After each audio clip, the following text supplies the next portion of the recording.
Good evening and welcome to tonight's City Council meeting. Council members are attending this meeting remotely by video conference.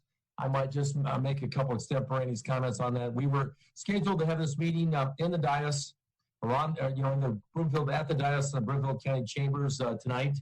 The public was not going to participate in the chambers, but we were going to try to meet within the chamber councils and get some of the person-to-person contacts back. The community's had several cases of COVID reported in the last few weeks. We've had 2 employees that have come down with COVID. There's just been a lot, the national news has not been all that positive on we're still in phase 1 of COVID is the message I hear everywhere.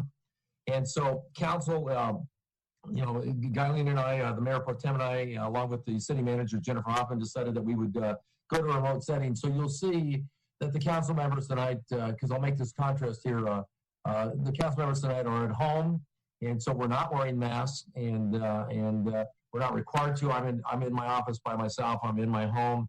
I noticed Michelle Carlo has one. I presume she's at the city offices, and so anybody within the city office is required to get one.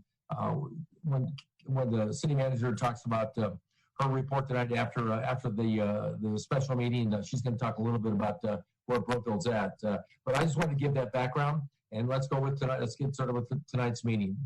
It is available to the public on Channel 8 and through live streaming on Broomfield's website. Public participation is encouraged by calling 855-695-3744 and pressing *3 to be placed in the queue for comment. Public comment will be taken on agenda items following staff presentations.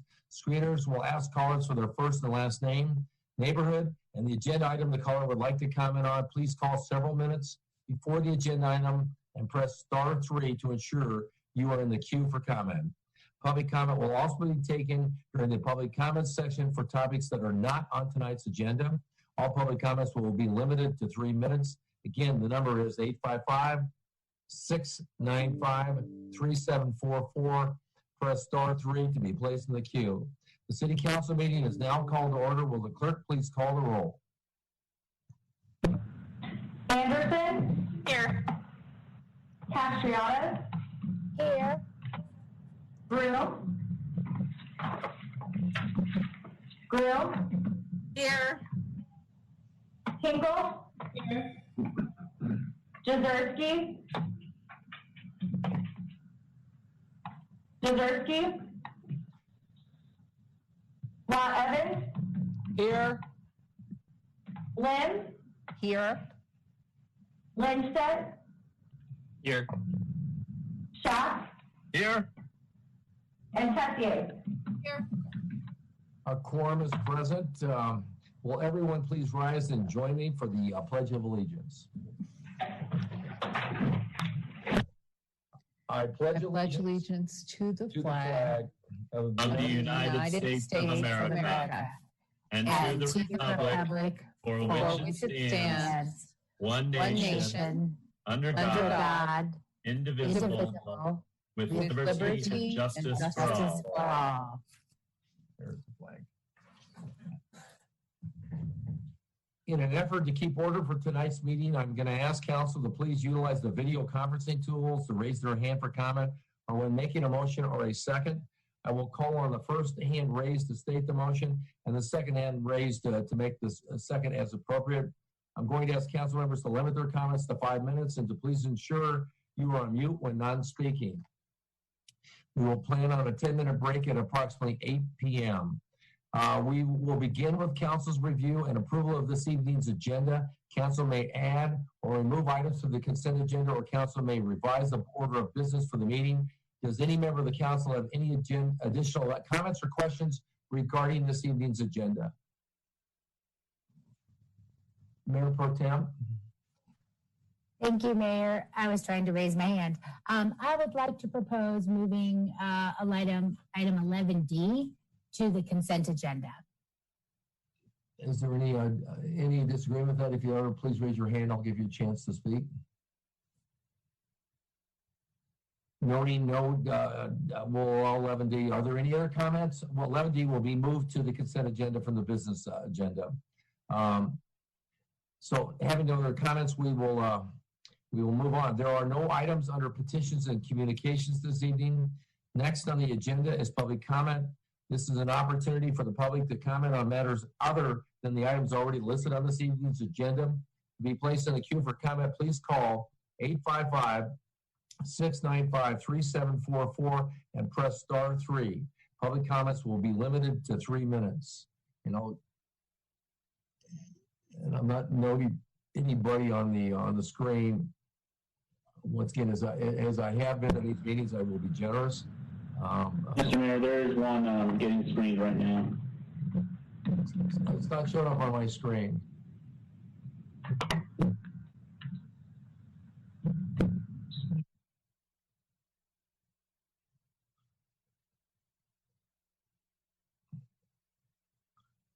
Am I set up right, Ernesto? I'll send you another link just to make sure, but it should show up on the top as being in green, being screened. Mayor, if I may, if you move over to full view rather than host view, you'll see the screener, the calls that are in the process of being screened. Go to full view. Thank you. I'll go to the full view. I thought I was limited to the host view. No, you can be full view. I'm joking. So, so we will give Ms. Lario 3 minutes and ask her to identify herself and her neighborhood for the record, please. Hello, this is Lizzie Lario from Wildgrass. Can you all hear me? We can. Okay, great. Good evening, Mayor, Council, and staff. I hope everyone is healthy and safe. As a board member for the Wildgrass Oil and Gas Committee, I've spoken on behalf of WOGC members from my neighborhood numerous times at council meetings in the past. I'm here tonight on the phone asking for your help. I've come here in the past asking for your help during all phases of this project, including forced pooling due to the dismissive attitude Extraction took in offering Wildgrass residents fair and reasonable leases. Once the city gave up any rights to protest and was unable to help Wildgrass any further, members of WOGC would still attend council to keep you all up to date as to what was going on with this project from our perspective as mineral owners and impacted citizens. Tonight, I am here on the phone to ask for both help and to keep you updated as to the mess we are dealing with in Wildgrass right now. Recently, residents started receiving division orders so that we could eventually collect our royalties. The division orders came with an indemnification clause that reads, and I'm going to read it, and it's long, so please bear with me. The undersigned agrees to indemnify, defend, and hold harmless and reimburse payer from and against any and all claims and causes of action of any kind, including attorney's fees and costs arising from such claims or causes of action brought by or which may in the future be brought by any person who is or claims to be entitled to assert a claim for any amount attributable to any interest to which the undersigned is not entitled. The undersigned agrees to reimburse payer any amount attributable to an interest to which the undersigned is not entitled. Quote. That's a pretty intimidating and ridiculous clause for those of us that were forced into a relationship with this company and wanted nothing to do with them from the beginning. I'm letting you know this because I don't want the city to think everything is smooth sailing over in Wildgrass now that Livingston is almost fully in production. We're once again having to deal with yet another headache with Extraction. Since the city is not able to do anything to help with this, I'm asking you to please be forceful during bankruptcy proceedings to make sure you protect our health and safety. I understand many think the MOU will transfer without issue if any assets are sold. From my understanding, CCOB only has consent rights if the wells are sold. If Extraction the company is sold, CCOB has no consent rights. Likewise, if Extraction sells the wells as part of the bankruptcy, it is likely that CCOB will not have consent rights, despite what the operator agreement says. So please do your due diligence here. Make sure you are protecting citizens through the remainder of this mess, and understand we are still struggling 4 years later in Wildgrass. Thank you. Thank you. Thank you, Lizzie. I'm not noting any other calls, and I guess Guyleen or the Mayor Pro Tem and Ernesto can make sure I'm seeing the right screen here. So we'll move to Council's community and event updates. Does any member of Council have an update? Raise your hand, please, this evening. Councilmember Tessier.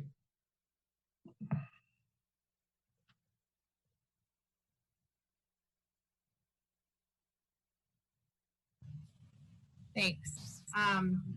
So I have a few.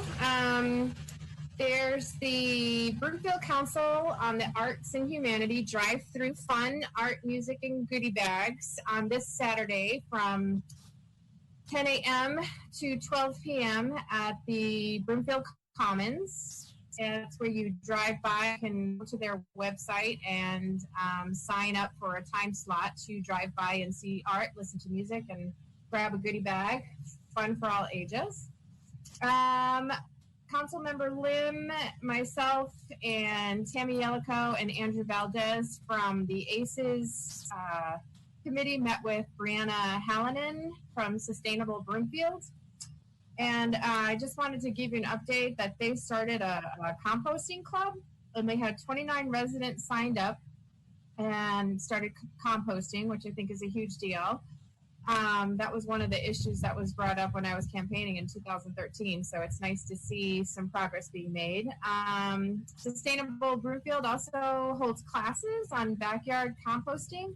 And the last class they had, there were 32 residents who participated. So way to go. That's awesome. And I'm just really grateful for the partnership of Sustainable Broomfield along with ACES. And then the third thing I have is from Sources of Strength. I've been invited to attend their meetings. It's Youth for Youth, and they are getting ready to launch their campaign for helping people who may be depressed or contemplating suicide to view their sources of strength, and they're launching a video and a campaign to ask how different people of different ages and backgrounds, how they, what helps them when they're going through a rough time. And I want you all to be aware of that, because I will be sending y'all an email to invite you to create a little video clip on what helps you. So that's all I have. Thank you for your time. Thank you, Councilmember Schaaf. Thank you, Mayor. So I wanted to report back to Council on the U.S. 36 Mayors and Commissioners Coalition. We just had our meeting just this last week, and we discussed a few things. So as some of you know, we work with our federal lobbyists in Washington to update us on the actions of the federal government. And one of the things that they updated us on is the transportation funding. The transportation funding most likely will just be continued at the current level, which is a little bit disappointing. For the last 3 years or so, this administration has talked about infrastructure funding, and this being a key part of their administration. I've attended phone calls with the White House to discuss ideas and get updates regarding infrastructure. So to not have a bill coming through at this point is a little bit disappointing, but there's always hope that before November they can get something out the door. So we are counting on some of that funding for this region. We have recently got some good news with State Highway 119, and we're hoping to get some more good news from the federal government regarding transportation funding as well. So hopefully that does come through. I'll keep you all updated as that continues. The other thing that I wanted to update you on was with the governor's office and with the state legislature, with both the transportation committee chairs, Matt Gray, as well as Representative Matt Gray and Senator Faith Winter. They have put together with RTD an accountability committee to oversee the operations and funding and financials of RTD. And those appointments will continue to be made. The U.S. 36 mayors and commissioners, along with NADA, was asked to come up with a joint recommendation. That wasn't able to happen to get a joint recommendation, but it looks like that we will be represented in this region on that accountability committee. So that is good, and we'll find out more about that in the coming weeks and what that committee is going to look like. And I'll keep you updated on that as well. Thank you. Councilmember Henkel. Thank you, Mayor. Just two things. CC4CA, we just passed some policy statements and we're just going to ask the City Council to ratify them. So I will send those policy statements up to you by Friday so you can see them before, we'll probably put them on the consent agenda so you guys can just throw some eyes on there. And then the second thing too is that the Refuge is hosting for our community. This is mainly for anyone you know in the community who wants to be a part of anti-racism conversations. And I'll send this link to you all. If you know someone who's looking to, I'm just going to quote what they wrote in here, looking to deepen their understanding of oppression, privilege, and their role in combating racism as a white ally, beyond your initial introduction to the subject, and the training is for you. And again, I'll send you a link to it. It is online on Wednesday, July 15th from 5 to 7 p.m. And again, this is for anyone in the community that they really feel like they want to be engaged locally on this subject. So thank you. Thank you. Any other comments from council? Updates? Noting none, we'll move on to the consent agenda. Following the clerk's reading of consent agenda items 7A and 11D, and public comment, we will ask for comments from council. Will the clerk please read agenda items 7A and 11D by title? 7A, approval of minutes, regular meeting of June 23rd, 2020. Item 11D, resolution number 2020-156, approving an agreement by and between the City and County of Broomfield and Summit Food Service for inmate food services. Does any member of the public have any comments on this item? I'm not seeing any. So then I'll go to council member comments. Councilmember Law Evans. Thank you, Mr. Mayor. Excuse me, I just wanted to make a comment on the inmate food services contract. There have been some questions lately, I think, about how the inmates are faring, how they're being treated during COVID and whatnot. And I have had discussions over the past several years with various different staff members out there. And I just want to report that the food is excellent. This is a terrific program. And as I recall, there's Commander Laughlin. As I recall, Commander Laughlin, inmates get something like 2,700 calories a day, which sounds just awful to those of us who perpetually try to lose weight. But it's good food, and I sure appreciate the hard work that's gone into negotiating this contract and caring for the inmates out there. So that's all I have, Mr. Mayor. Thank you. Any other comments or questions on the agenda items 7A and 11D?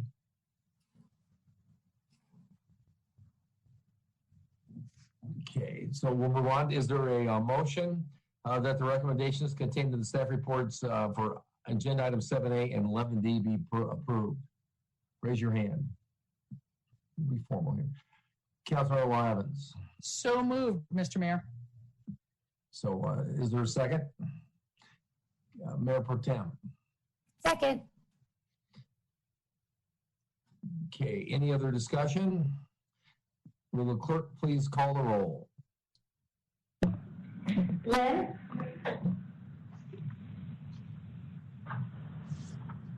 Lynn? Yes. Winstead? Yes. Schaaf? Schaaf? Did he get that?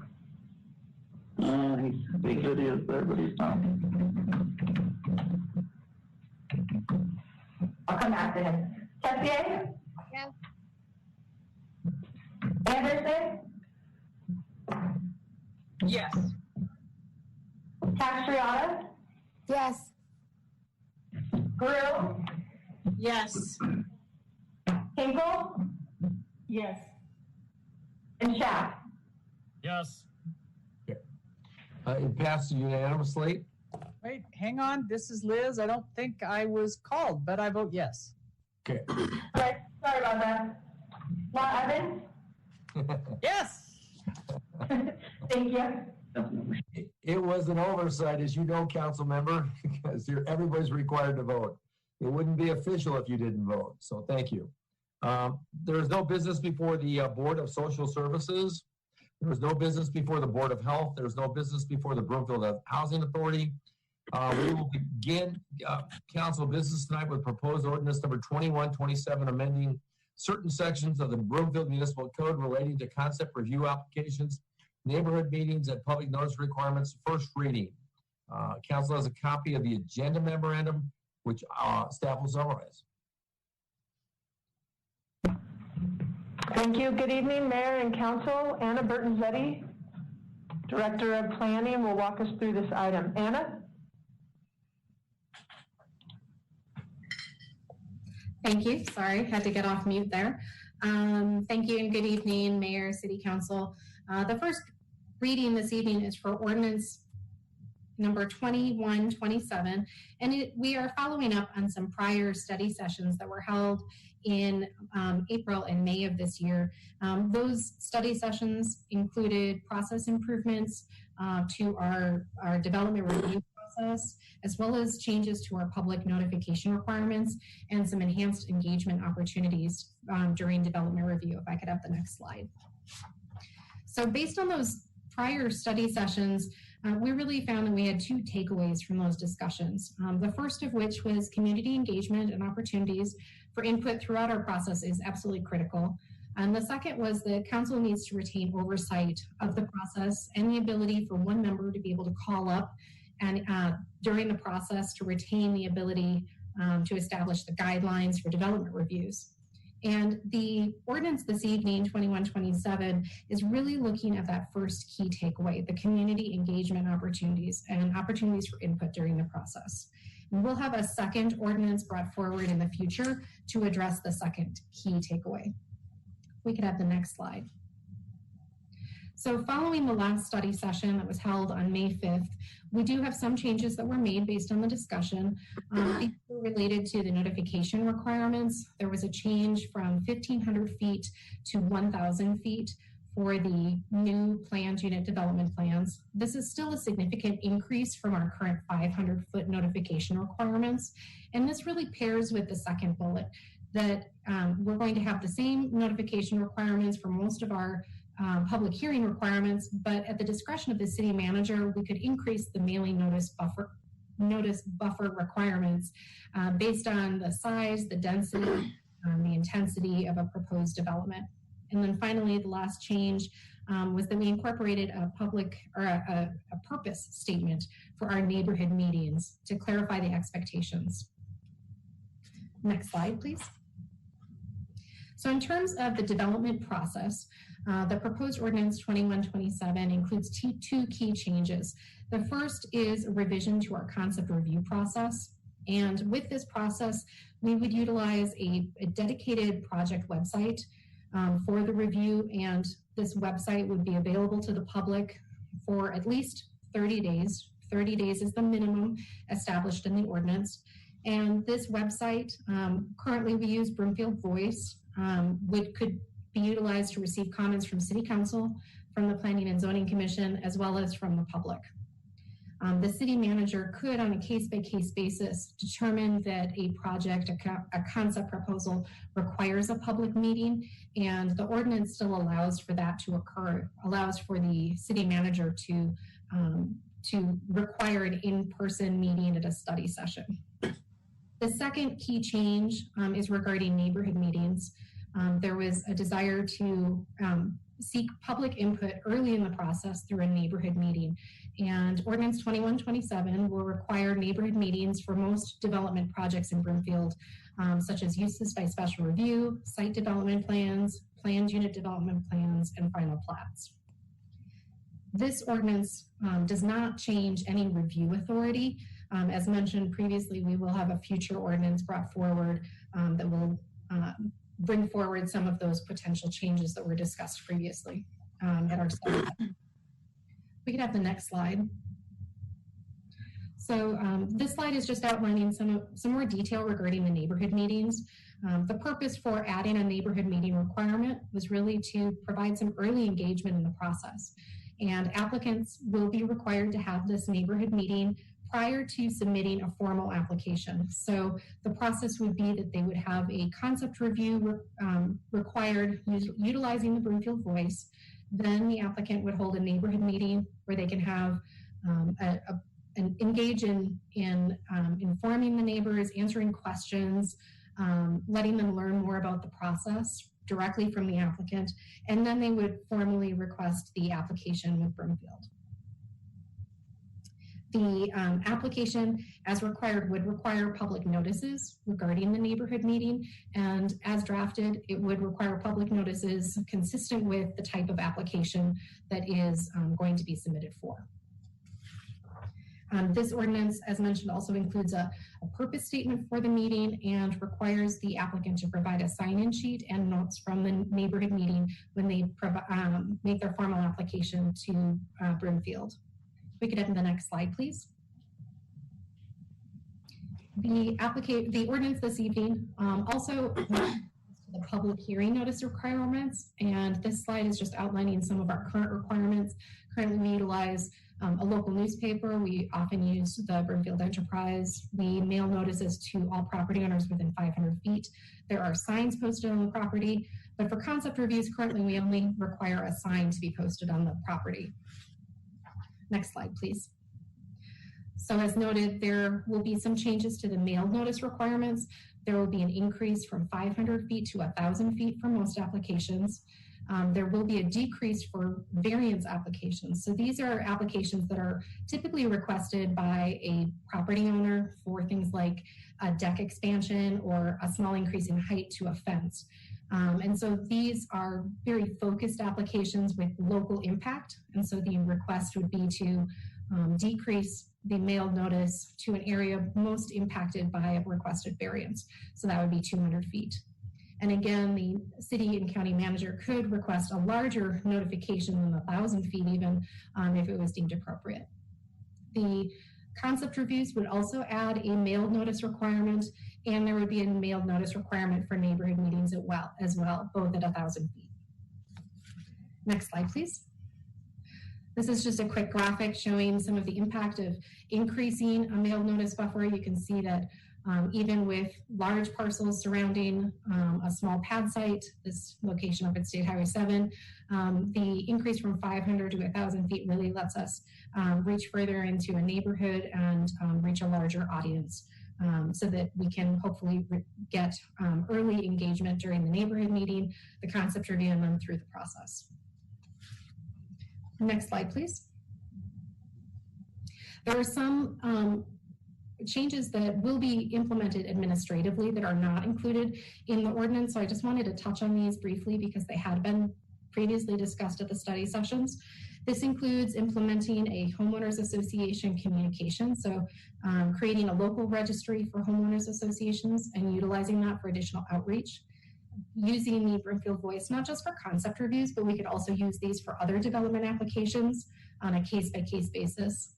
We've also enhanced the Planning Division website, including an active project information map and providing additional enhanced information on our website. We also intend to implement in the second half of this year a monthly newsletter, which residents, business owners, developers could subscribe to get up-to-date information regarding development projects in Broomfield. And we're also continuing to utilize Nextdoor, Facebook, Twitter for project notifications as well. So those are some of our changes that we've administratively implemented, but you will not see as part of the ordinance this evening. And that concludes staff's presentation regarding this item. There is a second, if approved on first reading, a second reading and a public hearing would be scheduled on August 11th of this year. Thank you, Mayor. Yeah, thank you. So we'll now go to public comments. I'm not noting any public comments. So then I will go to, and once again, if somebody from the public calls in during the city council member comments, I will recognize them at that time. Any comments from city council, please raise your hand. Councilmember Lindstedt, then Tessier.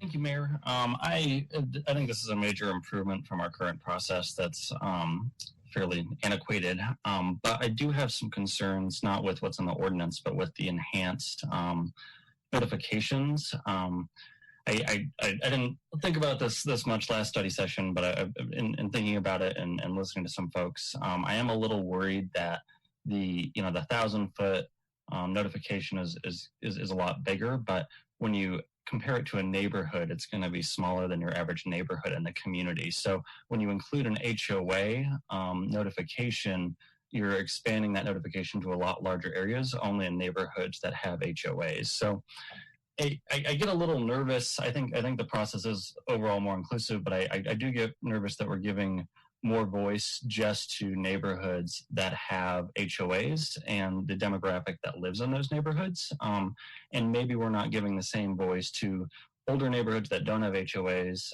apartment communities that might not get notified, and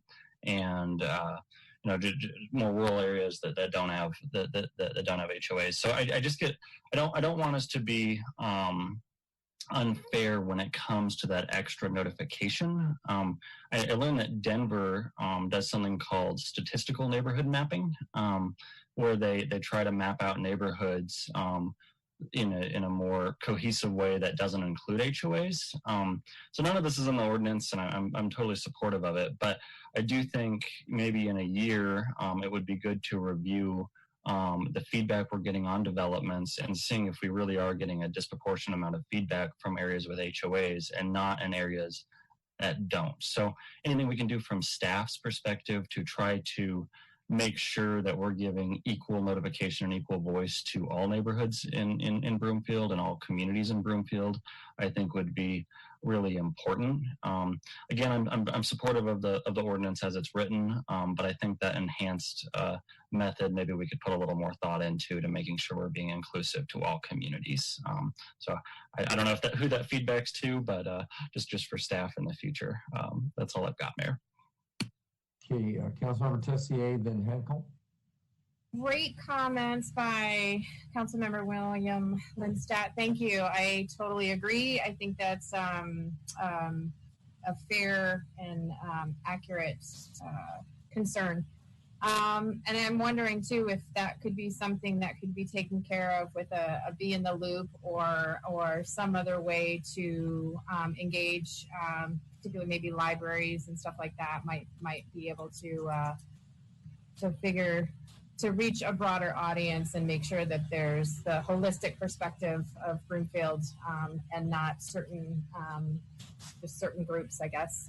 So those are my only comments. Thank you. Councilmember Henkel. Thank you, Mayor. Great comments, and I love that we have a really good team of council members that want making it fair and equitable. I really appreciate all the comments so far. I like it that we're kind of covering a lot of bases with Nextdoor. A lot of people are involved in that app. Maybe the older folks, I will say, probably maybe not quite so much. People in their 20s, but maybe they are. And I think I mentioned this last time, but I don't know what the answer is, if someone on staff can address this. But if we have someone, like let's say, for instance, the Refuge, or even Fish, who helps us out a lot and does a great service for our community that we don't necessarily do as a city and county, but we rely heavily on their services to support Broomfield. I'm just curious as to if we expand the 500 to 1,000 feet, what does that put them budgetarily? What does that do as far as their constraints? And can we figure out a way to make sure that their budgets aren't getting hit just because they need to notice, places further away? What does that look like? Thank you, Councilmember. We have done some thought into that. I remember that comment came up at one of our study sessions as well. And right now, one of the things we require is for the applicant themselves to do the mailing. So we provide a template, and our applicant does the printing, the postage, and places of the mail. And for some of our nonprofits, we can definitely help with that. We can help with printing and mailing, which is actually the way we used to do things. The city used to provide kind of the manpower behind the mailing and also provide the copies of the mailing. So that will help with some of the material costs and also the labor costs for our nonprofits. And then on a case-by-case basis, we can definitely discuss that with the city manager's office if something came up with a larger project that needed additional assistance. Okay, I think that'd be helpful. And if we want to have some sort of program where they kind of apply for that aid, I think that would be helpful. All right, thank you. That's it. Mayor Pro Tem. Thank you, Mayor. And I appreciate these efforts to streamline the process and expedite things. I had a couple of concerns. On page 6, it's section 3, about the concept plan review. If we're putting these decisions into planning and zoning, they only meet monthly. So how is that going to be more efficient if they only meet once a month and we meet, well, lately 4 times a month? So Councilmember, you're looking at page 6 under section 3 for concept reviews. So with the ordinance as it's proposed this evening, we'll be able to do a 30-day public website that would allow our applicants to get feedback within probably about 5 weeks of making an application, including a little bit of staff times getting the website built, and then a little bit of time at the end of that 30 days to compile all of the comments, about five weeks. Currently, most of our applications for concept reviews take about 9 weeks of lead time to get to a concept review meeting with the city council. So there is about a 4-week, we believe, advantage to this process. Complex projects could still require that study session, and that would be done with the city council still at one of your study session meetings at the request of the city manager's office. So you're right, the city council does have more opportunities to meet. Sometimes you meet as 3-4 times a month, so we'd be able to work that application onto an agenda. Okay, and then I guess the other thing also on page 6, where it's B, the city manager may administratively exempt a plan from the provisions.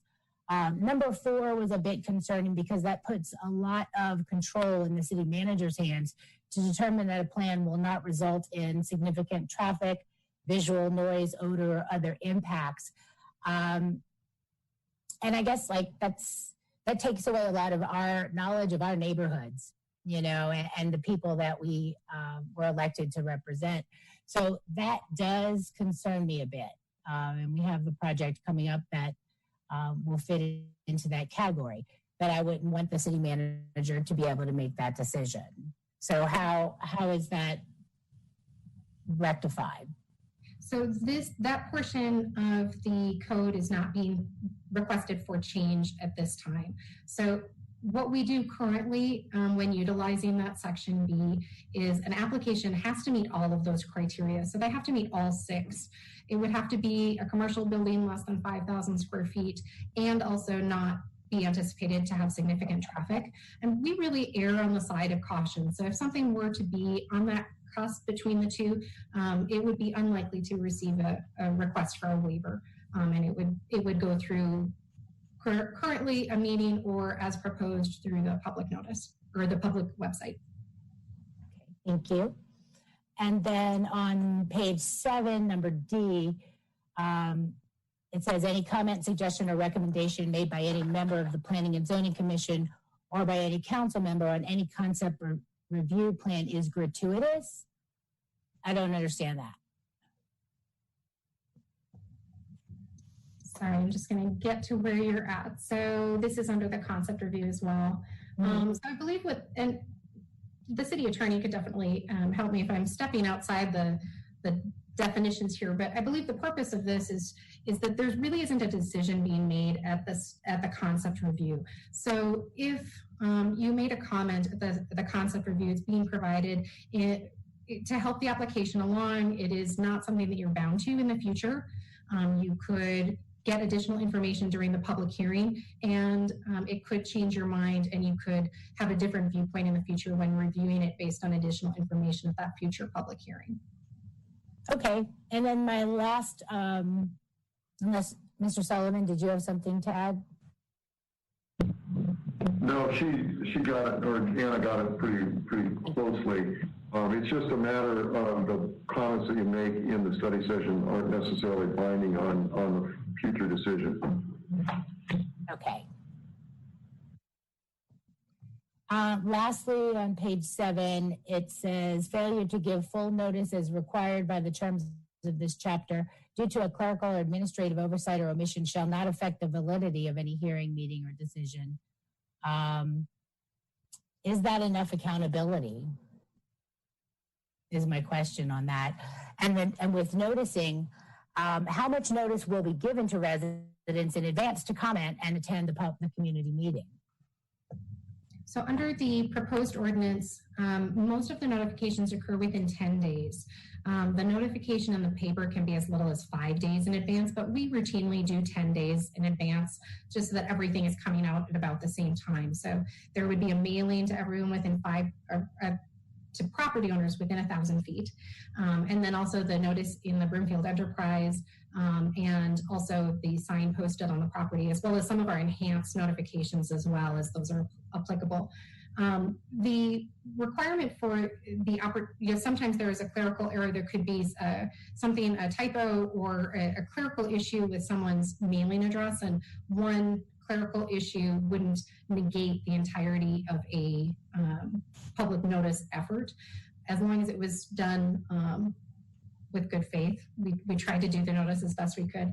But if we ever notice that someone didn't get a public notice sign up on time, or if the mailing didn't make it into the mail as it was appropriate, that would be a grounds for us to continue the hearing and to reschedule it for the future. Perfect. Thank you. That's all I have. Thank you. Councilmember Lamb, then Schaaf. Yes, let's see, it's on page 8 in the memo, section 175240, where it discusses the parameters for mail notice. We have an item coming up on the concept review that calls this into attention. Is there any consideration that should be either in writing this mail notice and then has the conditions 1, 2, 3. Should there be another condition, or how should it be looked at if a development is going to impact an adjacent jurisdiction? Do we have anything that would bring those owners into the notice field? So, Councilmember, we do routinely include property owners even outside of Broomfield. So if they were within 1,000 feet, whether they were in Boulder County or Adams County or any adjacent county, they still would receive a notice.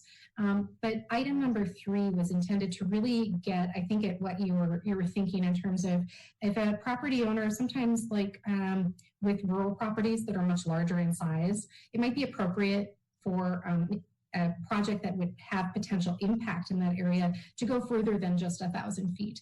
And so that opportunity is given with item 3, that the city manager could require a developer to do a larger notification buffer in instances like that. And it would reach from Boulder County and into any neighboring county that's within that, whatever that distance is. I know we've done up to about 2,000 feet for some notices in some areas. Okay. So in the definition of intensity in number 3. So intensity could imply noise impacts, traffic impacts, all of that in a broader area. Is that correct?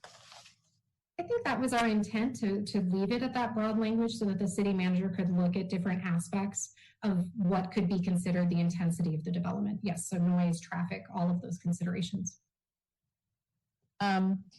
Then on the sign-in sheet that's described in different sections in 16, I think, in that for the different meetings, what is going to be asked for, I guess, on that sign-in sheet? Is there going to be a name, an email address, are we going to say, is this, are residents that sign in going to be told that the city's going to receive this sign-in sheet?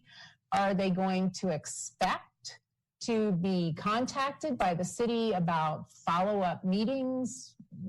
I just wondered if you had thought about that. Thanks for the question.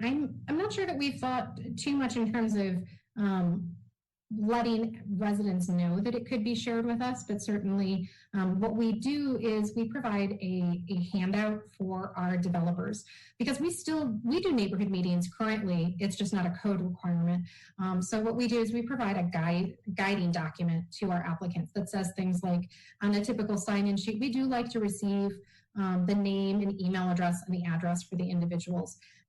It is helpful for us to know who they've been able to reach.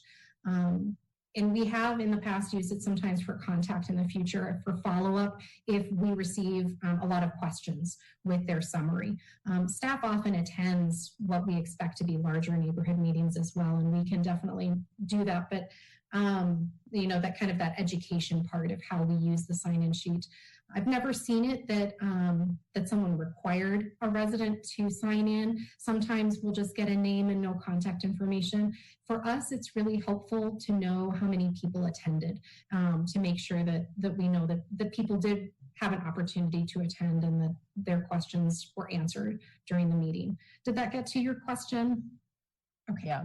And one more question. Well, when the monthly newsletter starts coming out, will that be something that council automatically receives? Will we have to sign up, or will, I'm thinking like some of our boards and committees, like I know ACES intends to try to start providing sustainability focus on every project. So will they have to sign up for the monthly newsletter to be kept abreast of projects? We would love to be able to share it with you. So we'll find a way to do that. We could do it through, one of your weekly updates when it comes out during that month, or we could definitely make sure that the council is on our list to make sure that you receive the newsletter. Currently, what we do for ACES is we send all of our development referrals to the staff representatives for their committee, same as we would for OSTAC or PRAC. And we'll definitely be working with them in the future, trying to enhance that engagement between their committee and us as well. So they'll have additional opportunities to learn about our projects. Okay, thank you. Councilmember Schaaf. Thank you, Mayor. I just wanted to get a clarification on Section 4. This is on page 7 of the council memo. On that, we talk about the neighborhood meeting, and there is an exemption there that if it meets all of the criteria for the administrative modifications. But then just in Section 5, in the bolded text in the paragraph, it says a neighborhood meeting is conducted or a concept review is conducted. So if you could just clarify that, or because it seems like that before a public hearing, before the city council or planning and zoning commission is held, that one of those two things would be required, but it seems like that if there's a carve out for not having a neighborhood meeting, that would mean that the concept review would be required. However, there's a carve out for a concept review not being required. So could you clarify what would be required before a public hearing?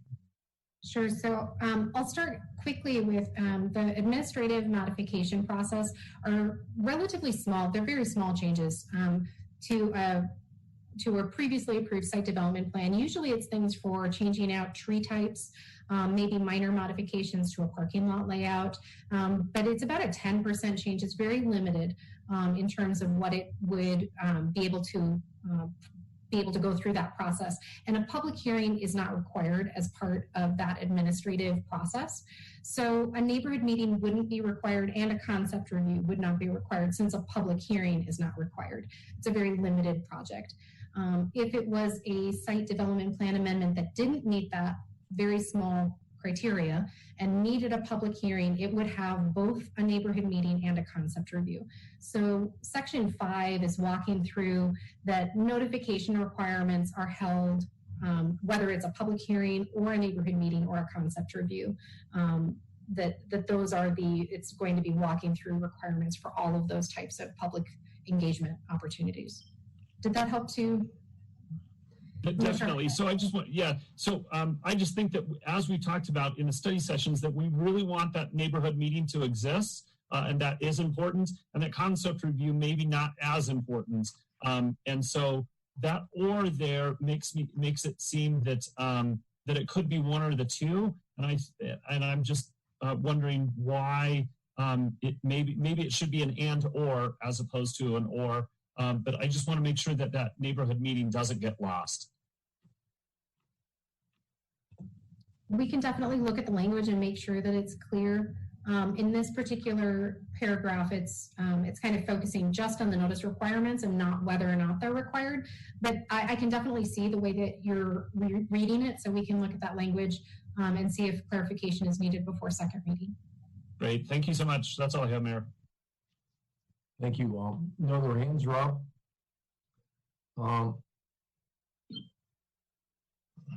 We will, I guess I'll just make some comments. We had some discussions today at the script review about that this is going to be a process, going back to Councilmember Lentz, that, my neighborhood doesn't have an HOA, and we were talking about notification for the Aspen Creek. It's going to have a meeting tomorrow night that I can't participate in. I happen to be 2,100 feet, and they reached out to 2,000 feet. And we're going to work on this to make it work. I think Councilmember Lentz, that your comment of statistical significance, whatever that phrase you just said, is something we ought to, the city manager ought to concentrate on. We had that discussion this afternoon, and she's nodding her head right now. With that said, this is a big leap forward. So let's begin with council's consideration of ordinance number 2127. Will the clerk please read or propose ordinance number 2127 by title?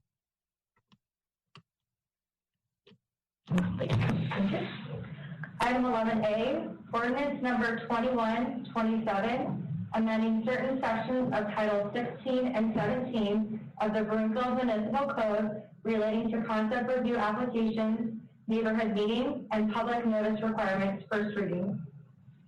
Councilmember Schaaf.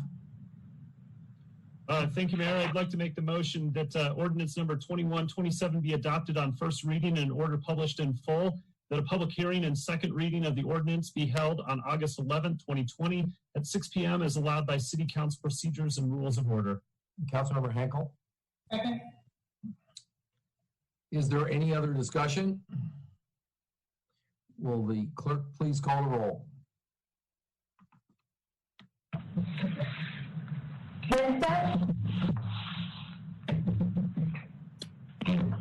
Winstead? Yes. Schaaf? Yes. Tessier? Yes. Anderson? Yes. Mastriata? No. Grill? Yes. Hinkle? Yes. Law Evans? Yes. Lynn? Yes.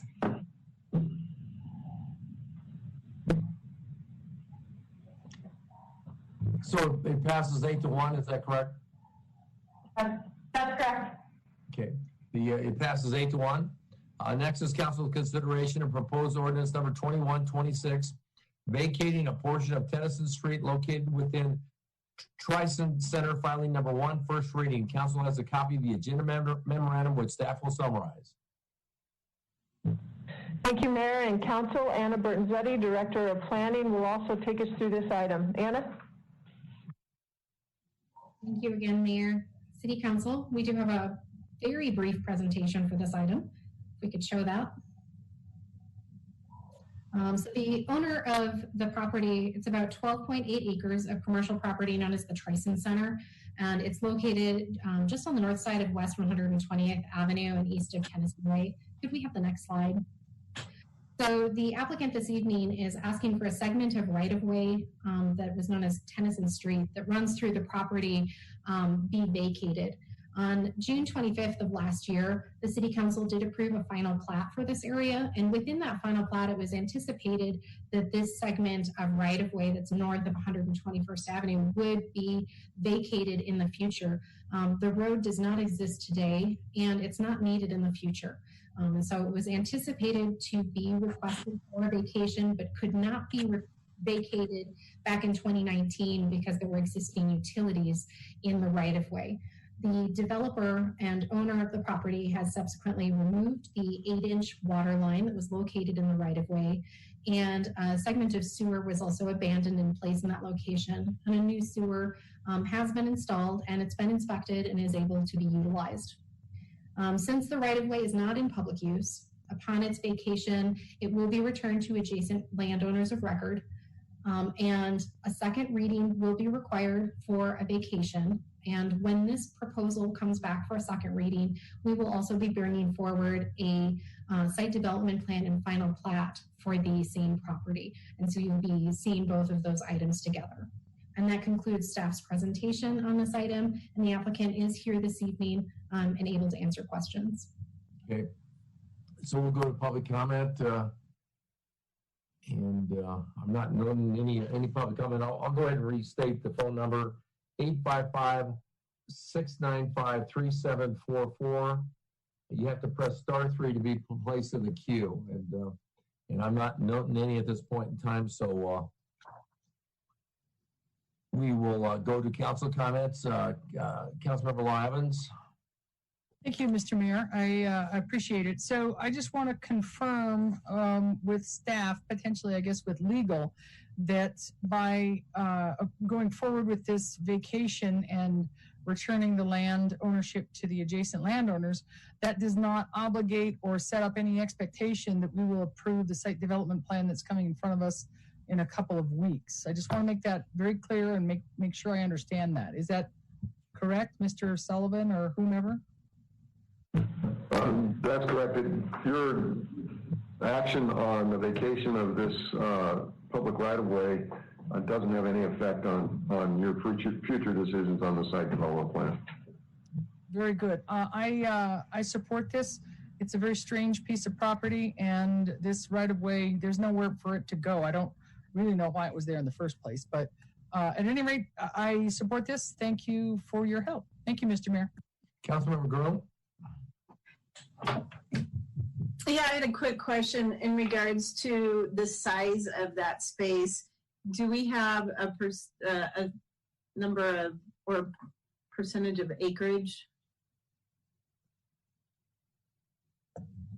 Thank you. It looks like it is the property that's being vacated is 31,445 square feet.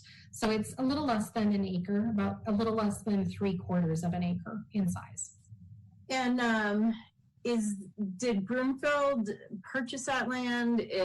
How did we get it? And where I guess I'm leading to is, are we selling it to them or giving it to them? Excellent question. The property would have been dedicated with the original final plat as an anticipated roadway to be constructed with future development. But with the current development that's occurred around the site, it was determined that this roadway was no longer needed. So they're requesting that it be returned to the adjacent property owners from whom it came, which is the current owners of the adjacent property. And then it would be replatted in the future. So there would be there's no fee that was paid or would be paid by either party. Perfect, thank you, I appreciate that. I intend If I could add to that, there's a state statute that governs the vacation of rights of way, and by statute, we're not allowed to sell, public entities aren't allowed to sell public right of way. Oh. Yeah.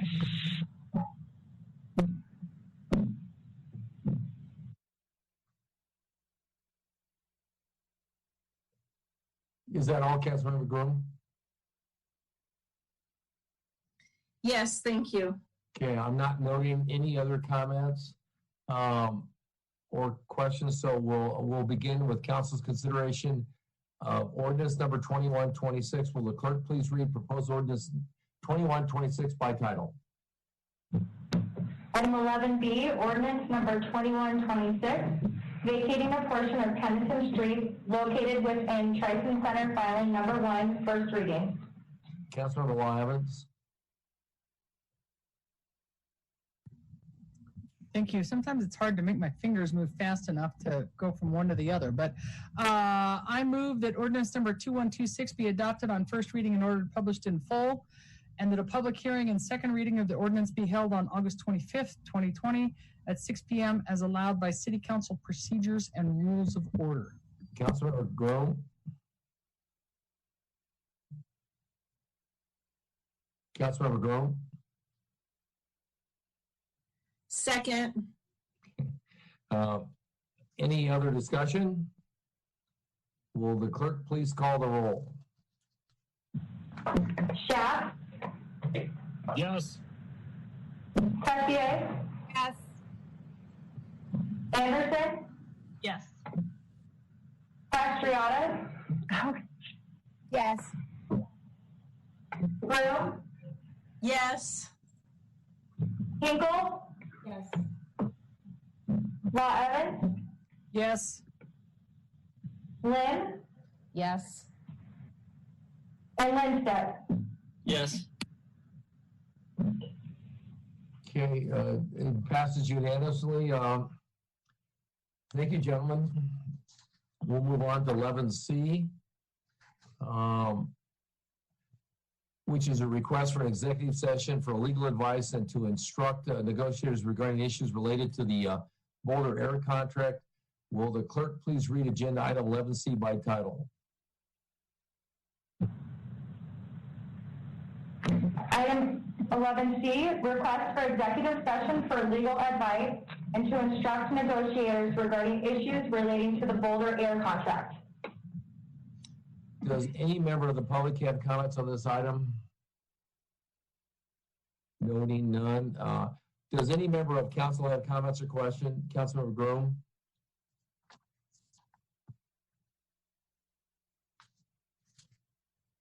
Councilmember Groom?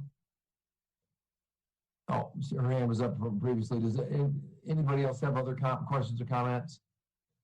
Okay, so request for an executive session requires an affirmative vote of 2/3 of the quorum present. Will the city and county attorney please read the recommended motion? That an executive session be held on July 7th, 2020 for the purpose of providing legal advice and to instruct negotiators regarding issues related to the Boulder air contract as permitted by section 24.6.4024B and E of the Colorado Revised Statutes.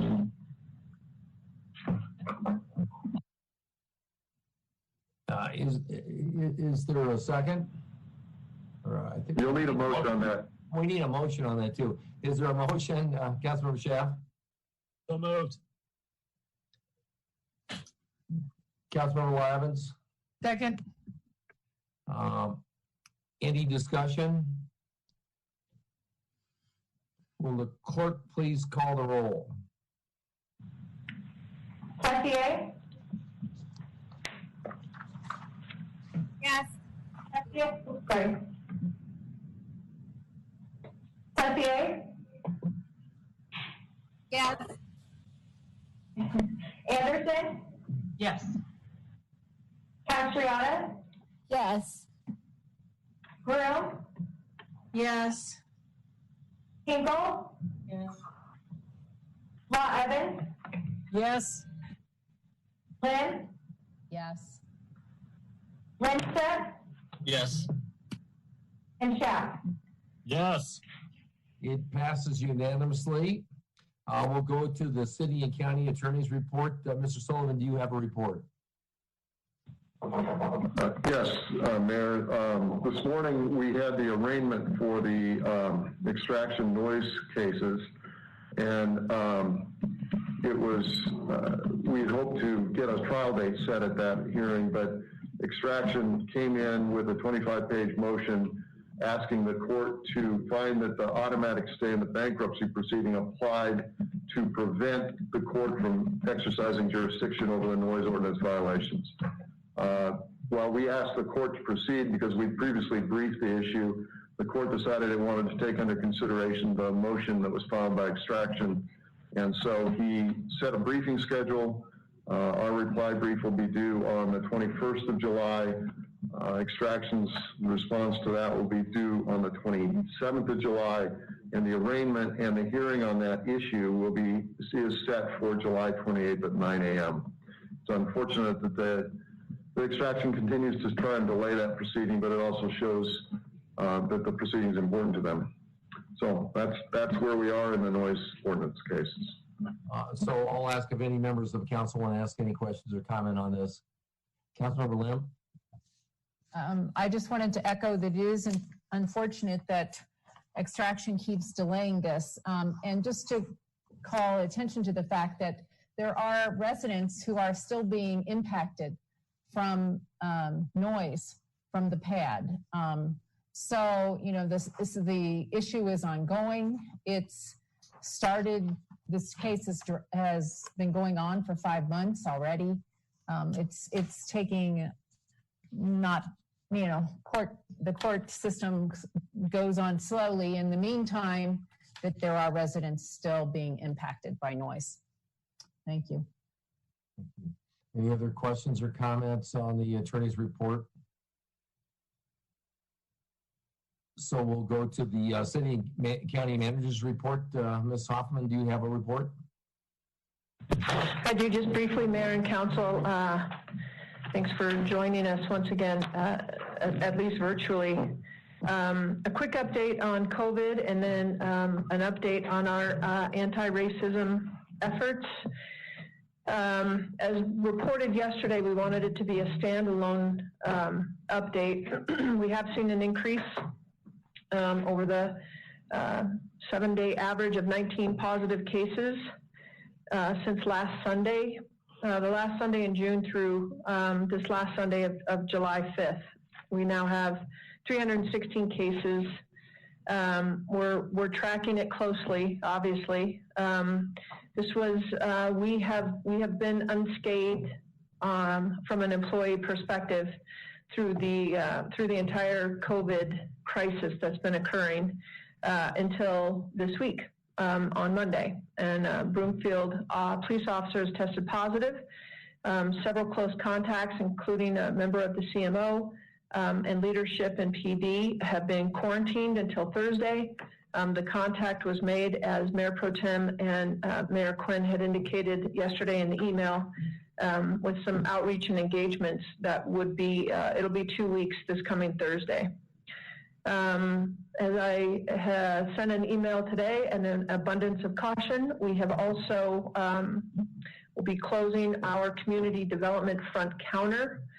Although we don't have a positive test back yet on a front desk staff, they are experiencing strong symptoms.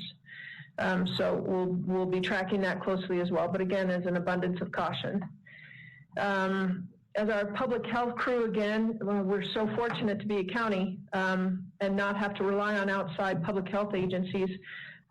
Director Jason Valling and Deputy Director Deb Fetterspill continue to move through this crisis at lightning speed, and their communication is with the governor as well as the region as a whole keeps us apprised. Public health data, a lot of folks are thinking this is the second wave, wanting to reiterate that we're not out of the first wave. So we were anticipating a second wave mid to late August.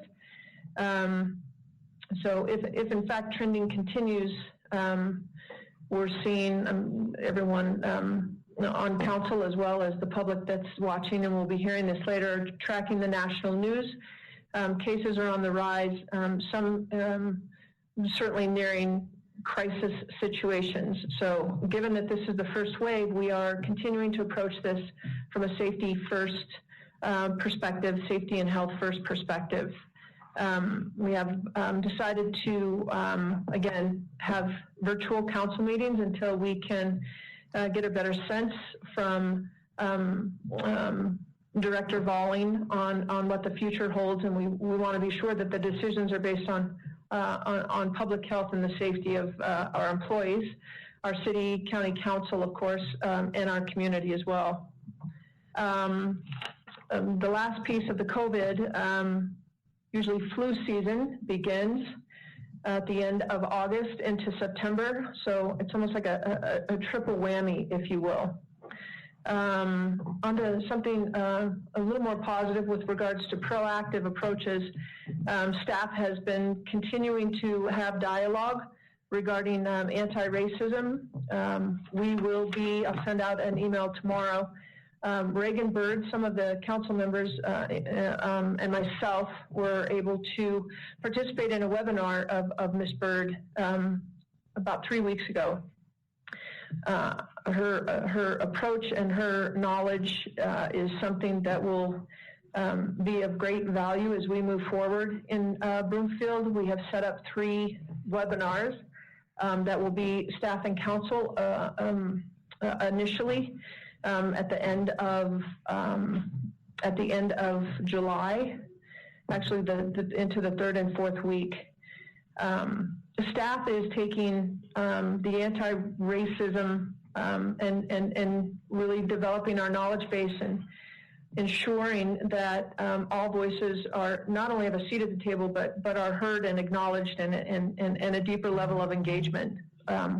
Staff is preparing an RFP. It will be an 18-month. We're dividing it into 4 phases. Our group, we have a small group that's been working on this for about a year, throughout all of last year. And as we move into diversity and inclusion, we do realize that given the always external situations that drive staff time and effort and energy, this really needs to be a single focus. And it's important enough to all of us and to this community to take those steps to ensure that it's a deeper, sustainable dive, thus the 18-month conversation. We're anticipating that as we move into the latter part of August and September, it will organically move into a community conversation as well. We have been in conversation with Derek Akubo. Some of you will remember his name. He was an integral partner when we became a city and county. He's the director of the Agency of Human Rights and Community Partnerships. He is providing us some names and contact folks that we will be distributing the RFP to as we move forward in this process. We anticipate having that RFP completed by July 17th. We'll certainly be reaching out to council to let you all know next steps. With that, Mayor, that concludes my report. Thank you. Does any member of council have questions or comments? Mayor Pro Tem? Thank you, Mayor, and thank you, Ms. Hoffman, for that update. Given what we're hearing with the uptick in cases and staff and the officer testing positive, possibly, I would like to get an update from our public health department and for council to reconsider a mask ordinance, maybe an indoor mask mandate at the next council meeting, and we can convene as the Board of Health.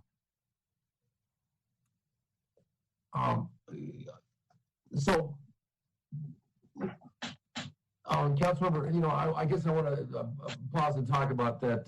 Councilmember Groom, were you going to? I'll come back to you if we talk about whether we want to have a public health meeting next Tuesday. That it's been suggested by the Mayor Pro Tem that we convene as a public health board next week, get an update from Jason on all things COVID, and then talk about the mask mandate. And it's something that you guys all know was on my mind because I've been getting a lot of emails. I think council gets more emails than I do, and I've gotten from people that throughout the community that I've known for years have asked us to reconsider that. And so that came up today, and so the question comes. I mean, it just seems to be doing it through the Board of Health.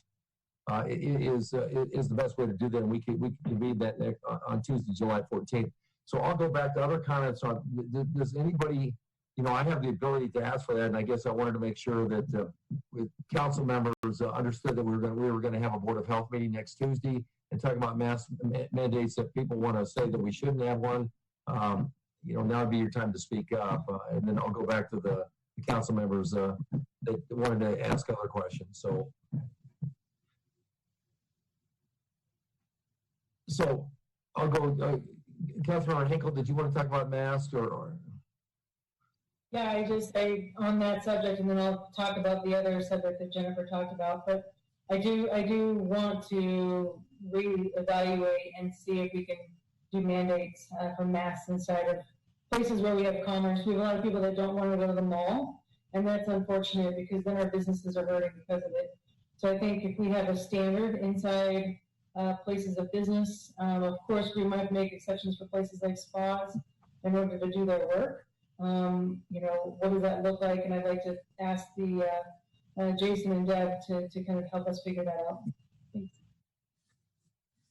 I'll go to Councilmember Law Evans, but I will ask Councilmember Grove, did you want to make a comment on the mask? And then.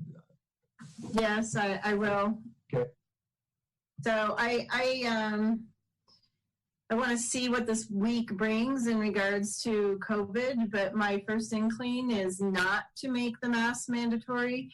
I think if you walk around and go to the mall and go to different places, we do have a high percentage of people wearing masks on their own regards, also with stores requiring masks on their own regards. I'm not quite sure what an order of something like this will be if there's not a law enforcement behind it. So I think that those are two things we can talk about next week. My gut reaction is no. If you look at the counties that inside Colorado or outside Colorado that have mandated masks, I would also like an input from the director on the mandated masks and how those counties are performing also. Because some of them still aren't performing very well. There's no statistical alignment between mandatory mask order and COVID cases. So I would like to get him to give that statistic or that analysis, not come from me. And I think he plans to. So that's a good question. I think he plans to because that was part of the questions I had. Councilmember Law Evans. Thank you. So it seems to me this is a pretty complicated topic. It seems very simple, but there are obviously things about this virus that we don't flat out don't understand yet. Why some people appear to get it at the just very easily and quickly, and it spreads like wildfire, and why other people don't. So we're not gonna solve that. We're not gonna figure that out. But I agree with Councilmember Groom that I want to be very careful in implementing this without enforcement behind it. Because if we just simply implement a mask requirement and say everyone should wear a mask, we're mandating it. If it doesn't have any enforcement, then it's useless unless, it seems to me, and I would very much like to hear what other council members have to say, unless we give enforcement power somehow back to the establishments. And what I'm thinking of here is I actually went to King Soopers 10 days ago or thereabouts, and they had a sign up saying, mandatory mask required by local ordinance. And I thought, really? I don't remember that. But if that's the case, and if they can enforce it, then it becomes rather more of a tool for them. So at any rate, I'm looking forward to the discussion. I think we should have a discussion. I did have a procedural question. Is this formally a Section 18 request? Or Mr. Mayor, are you just gonna call this because you've gotten requests on your own? This is purely just for my own understanding of our process right here. That is a really good question. And I guess, my point is that at the meeting today and discussion, as everybody knows, that the COVID's changing day by day by day.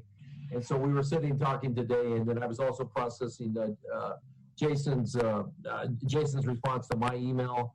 And since I do have the ability to call a meeting, on my own, I felt like rather than me just call a meeting on my own, that we would have this discussion here. So it's me taking some liberties and Sean can tell me if I've taken too many liberties, but it just seemed to me that I didn't want to call the meeting next Tuesday without, because it's a subject we all care about.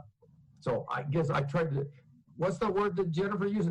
With an abundance of caution, I wanted to make sure council knew that I was going to do this.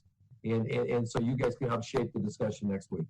Well, I appreciate that. And I would just note that I think that the topic of Section 18 requests and bending the rules may come up in the study session later on this evening in another context. So I just want to make that comment. Thank you. Okay. Councilmember Anderson. Thank you. I do agree with Councilmember Law Evans and others about the enforcement piece, that it's really difficult to mandate something if you're not enforcing it. I also have some questions if we actually know why some are choosing not to wear masks. I realize that most people out there actually are, and I appreciate it. I mean, this is becoming more and more determined more and more that it's these masks that are helping us and really stopping the spread of it. So that the fact that people are wearing masks are allowing more people to get out and helping our businesses to open, and I do agree with that. And then how do we know how many people out there actually have health issues that are not allowing them to wear masks? Like, the people that we're seeing without masks, is it health issues? Are they just not wanting to wear them, or did they get to the store and forget their mask? If we have any understanding of what's going on. What about restaurants? Is that something where we're going to make an exception? Once you're in the restaurant, you seat at your table, then you're indoor, but you're no longer required to wear your mask, or is that going to impact restaurants? And then do we have, I don't know if I have an answer to this right now, but how many of our Broomfield businesses have actually mandated masks be worn in their locations, and how is that working out? Because I was really hoping that, one by one businesses would handle this on their own and put those mandates in place and ask customers to leave if they're not wearing masks, but I think that might be not working out as well as we had thought.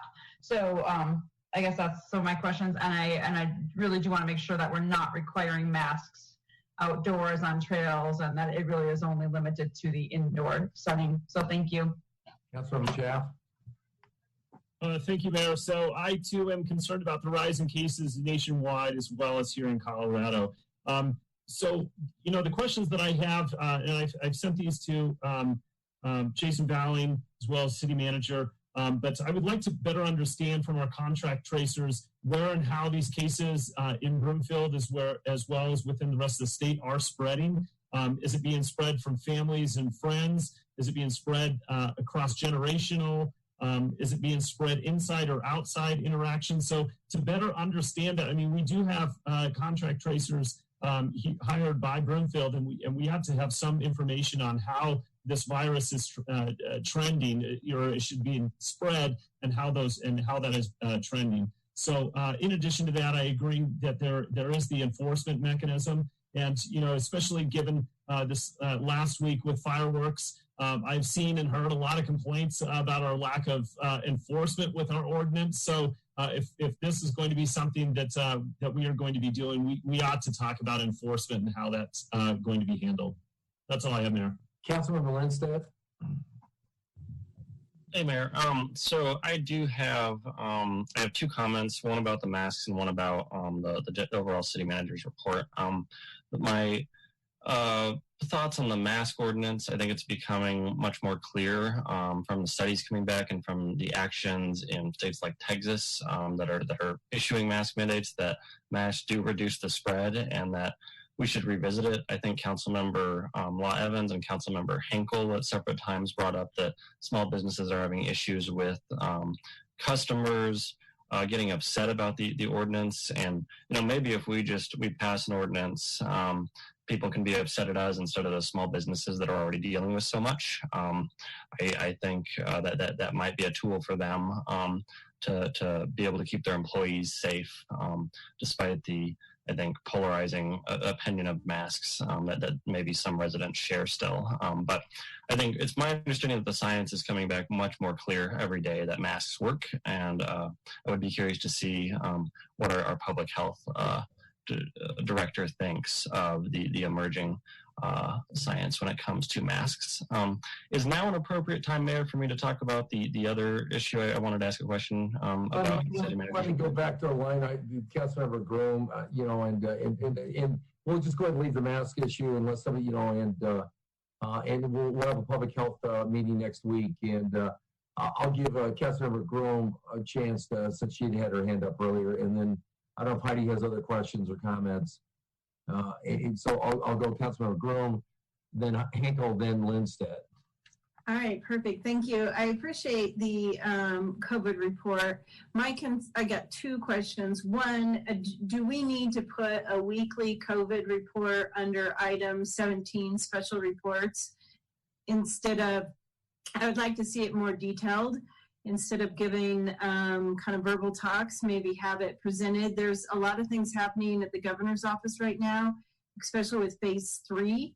And I would like staff to be reporting on those things. I understand that we don't have the metrics yet for phase 3, but I think all of us should be aware of what it is and what it takes to get there. So I'm proposing adding a COVID report on a weekly basis under item 17. Is that possible, feasible?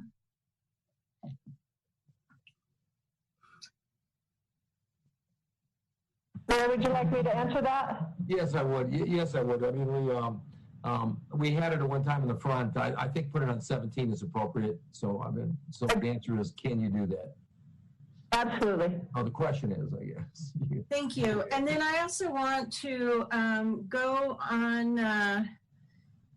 on record in stating I was at the speaker on racism, and I do think she has some phenomenal points that we can all gain insight to. The one issue that I had a concern about is she did make it in a few sections of her speech political. And I want to make sure that staff has reviewed that presentation and her speech prior to Broomfield supporting it and it going out to our citizens as something we offer. And secondly, just more insight, that was a paid event that we all attended. And when asked to remove the political statements, she said no.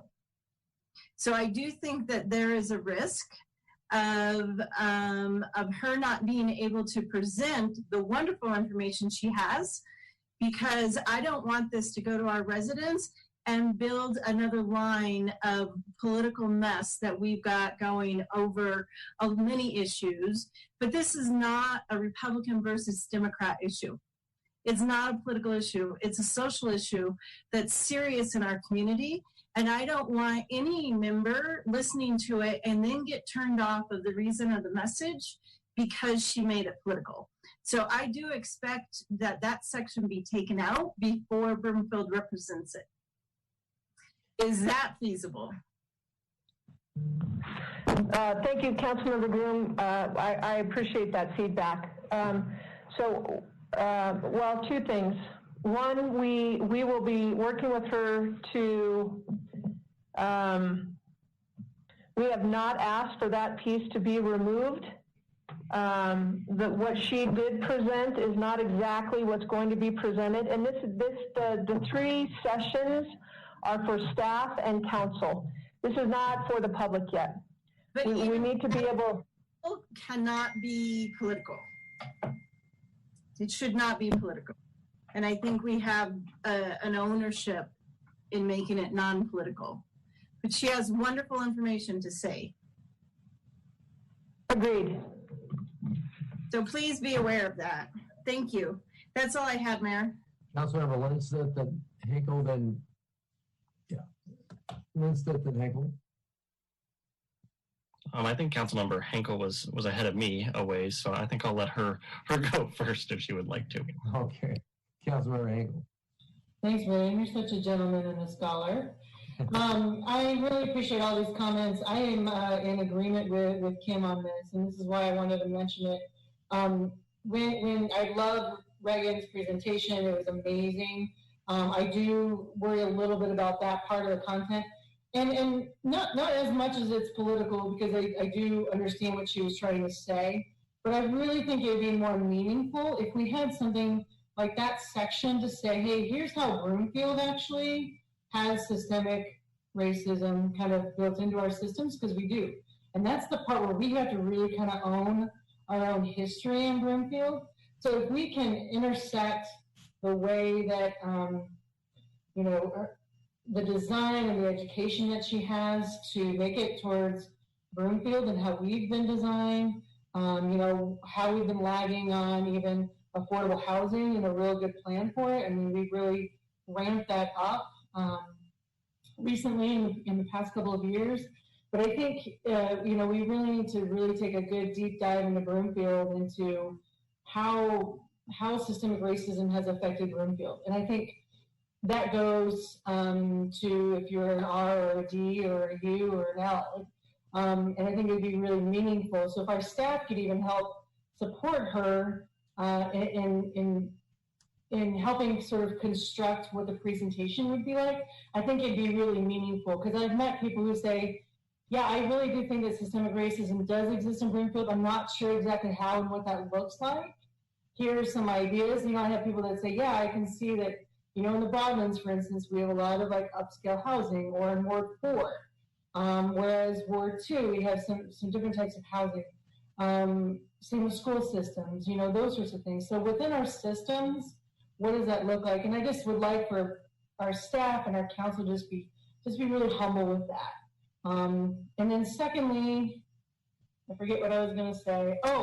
If we have council there and we have staff there, it does have to be accessible to the public.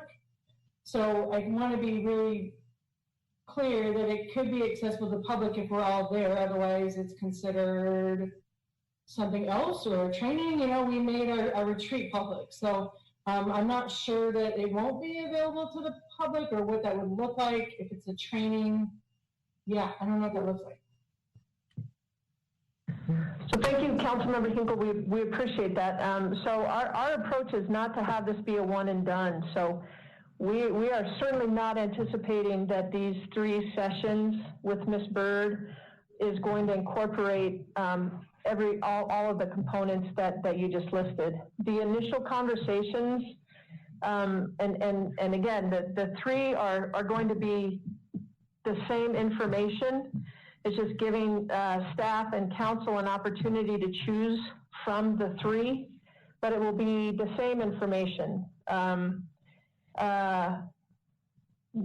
Speaking with Sean about having the open engaged sessions, again,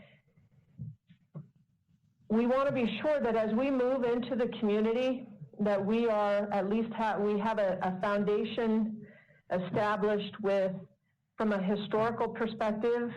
So this isn't specific to Broomfield yet. Again, that's why the whole RFP piece, that it is going to be something sustainable, it's long-term, it's a paradigm shift in a conversation. We don't know how to have that conversation. We don't have a resident expert on staff to ensure that our community feels safe having the conversation. And staff certainly is not an expert in that area to be able to describe what that conversation should look like and will look like.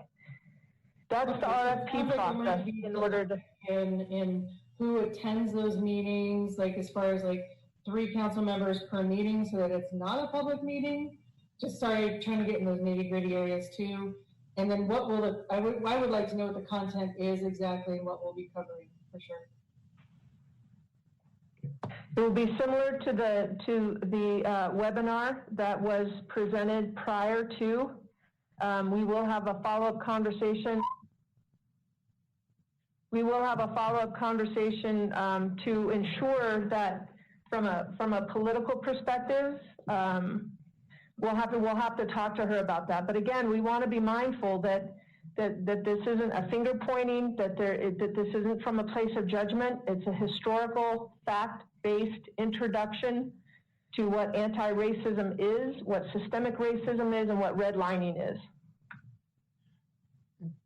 And I have one more question. Will she be talking about individual racism, or is she only addressing systemic racism? I had to get off on her call towards the very end. Do we know if she's going to be covering individual racism as well?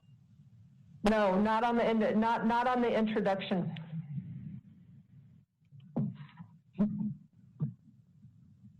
Okay, so Councilmember Tessier, and then we should move on. Councilmember Tessier. Thank you for the opportunity to speak. I agree this is a continuing conversation, and I think there were some good comments made. I just want to kind of remind us that this is about inclusivity and Black Lives Matter and social justice. This is, and to continue this conversation, people will make things political no matter what. And I think that we have to be mindful on all sides of the issue, and that we don't detract from the purpose of the conversation and not have it, because this is a difficult conversation that a lot of people are uncomfortable with. And I think it's important for us to be in those conversations. And when people think it's political, then we have that discussion, or we go back to this is historically based. So I think maybe there's an opportunity for a mediator or someone to rein it back in to make sure that we stay on what the goal is. Those are my comments. Thank you. Councilor Melissa, you seem to want to make a comment, or? Yeah, sorry, I should have put my hand up after I passed the torch over to Heidi there when I got called earlier. But I did want to make a comment. I real quickly on this area, when I was working for the state, I had the opportunity to attend one of Ms. Bird's trainings, and I thought it was very enlightening and very interesting. And I do think that all members of council and all members of senior staff especially should attend an anti-racism, anti-bias training. I think if we're going to expect that of our police officers, we should all go through it too, especially as a not very diverse body of individuals. And I think it's important to acknowledge that. I like the idea of having these individual trainings. In the future, it might just be better when we have a new class of council members elected to have this as part of our retreat. I don't know why we wouldn't just include that in the retreat and set aside a few hours and just make sure it's done in that way. And I think we can hire whoever we like through an official RFP process. But I do want to make sure that we're clear, that this is a training and we're not hiring staff. And, I want to be careful how we're filtering individuals' speech, especially as a not very diverse body. I think that's pretty tricky water to get into. And if we're hiring someone for their experiences and their background and their knowledge on this subjects, we should be just thoughtful about how to initiate that conversation. So that's all I've got. I think it's a terrific idea that we should have, especially during this time, and I probably should have had earlier. So I appreciate the thought and plan, staff. Thank you. So we'll go ahead and move on. There is not a legislative update this evening. There's no business before the Broomfield Urban Renewal Authority. There is no business before the Arista Local Improvement District Board. There are no special reports. There were no requests from council for future action on agenda this evening. That concludes the items on this evening's agenda. Is there any other business to come before council? Okay, so here's what we're going to do. We're going to go ahead and take the 10-minute break now, and we'll convene in a study session at 7:50. So there being no further business for the council meeting is adjourned. We will convene for this evening's study session in 10 minutes at 7:50. Thank you, everyone.